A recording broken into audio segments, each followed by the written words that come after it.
ang SOP collections sa Bureau of Customs na umabot sa 11 billion pesos. May 9 billion pesos collection mula sa sugar.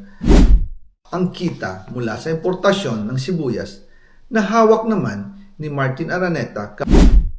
Tinawagan daw siya ni First Lady Lisa Marcos at ipinapatigil ang investigasyon. Na sa First Lady Lisa Marcos mismo ang may hawak sa mga rice importers. Dahil pala sa dami ng SOP at remittance na ipinapasa sa bawat transaksyon. Ang pinakamakapangyarihang pamilya pa mismo ang sangkot sa ganitong sistema.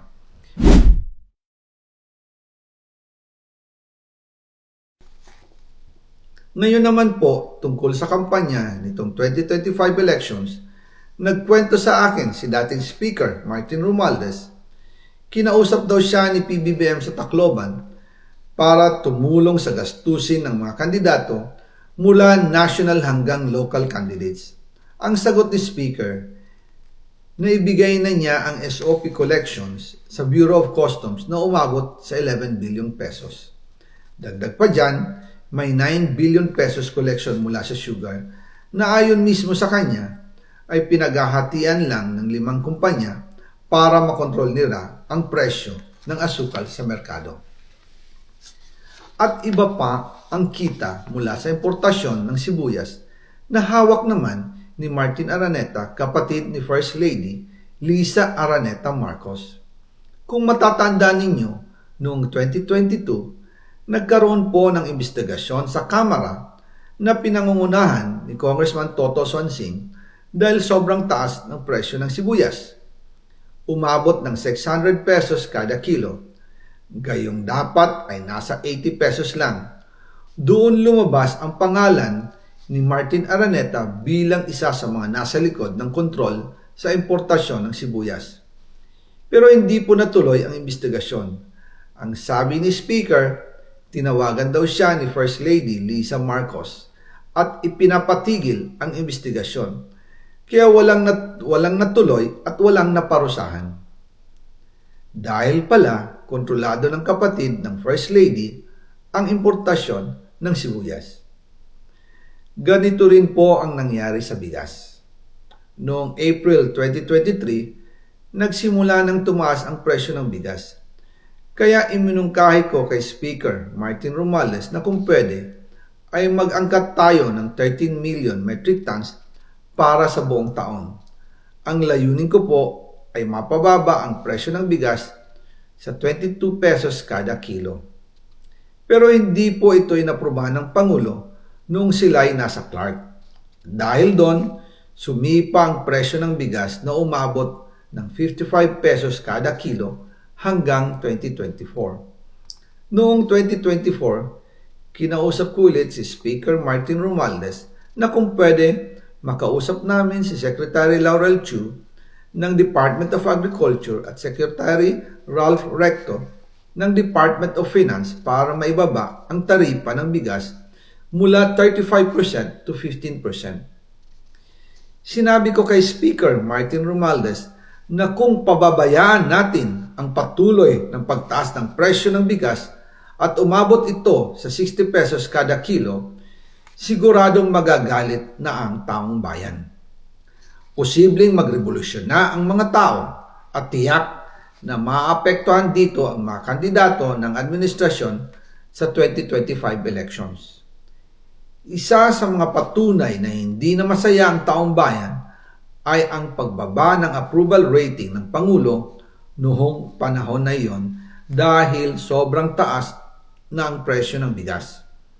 Nangyari po ang meeting at halos inaabot kami hanggang alas 2 ng umaga, nakikiusap, nagpapaliwanag. Buti na lang, matapos ang matagal na negosasyon, pumayag din sila.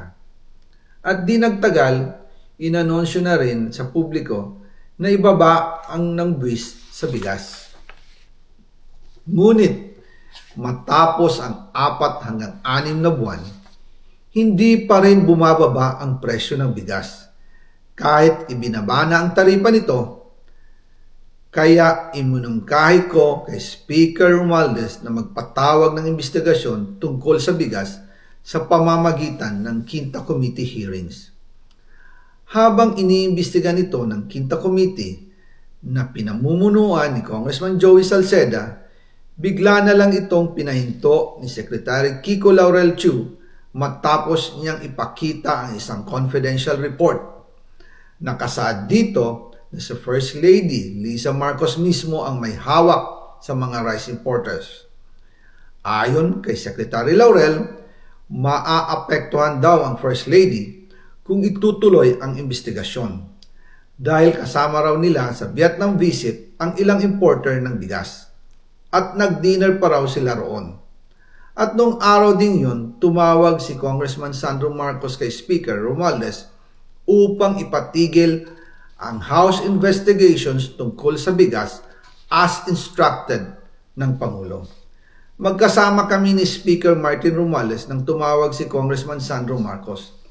Dumating din si Secretary Laurel Chu sa Manila Polo Townhouse at doon siya pinagalitan ni Speaker dahil inilabas niya ang confidential report na nagdidiin sa First Lady sa issue ng rice smuggling.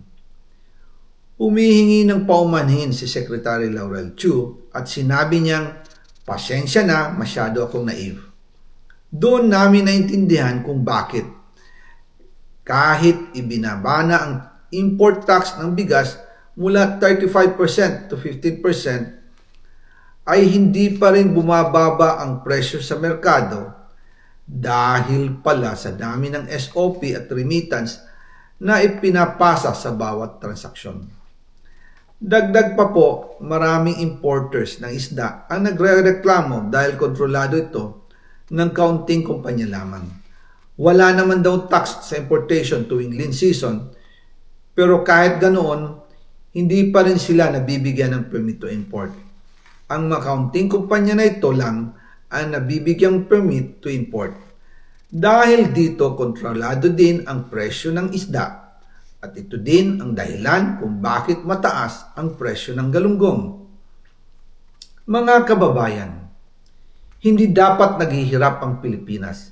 Hindi dapat ganito kamahal ang mga pangunahing bilihin tulad ng bigas. At higit sa lahat, hindi dapat nagugutom ang mga Pilipino. Wala silang malasakit sa taong bayan, lalo na sa mga mahihirap. Inaabuso ang kapangyarihan. Nagiging negosyo ang pera ng taong bayan. Masakit man tanggapin, pero ito ang katotohanan. Ang pinakamakapangyarihang pamilya pa mismo ang sangkot sa ganitong sistema.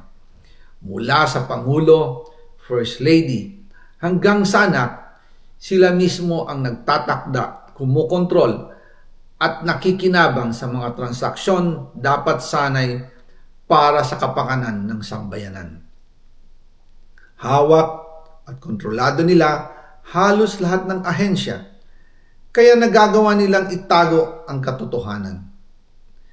Sa mga susunod na araw, marami pa po akong isisiwalat. Maraming salamat sa inyong oras at patuloy na pag-unawa. Naway, magising tayo sa katotohanan at sama-sama nating hanapin ang hustisya para sa bayan. Diyos mabalos po sa Indogabos.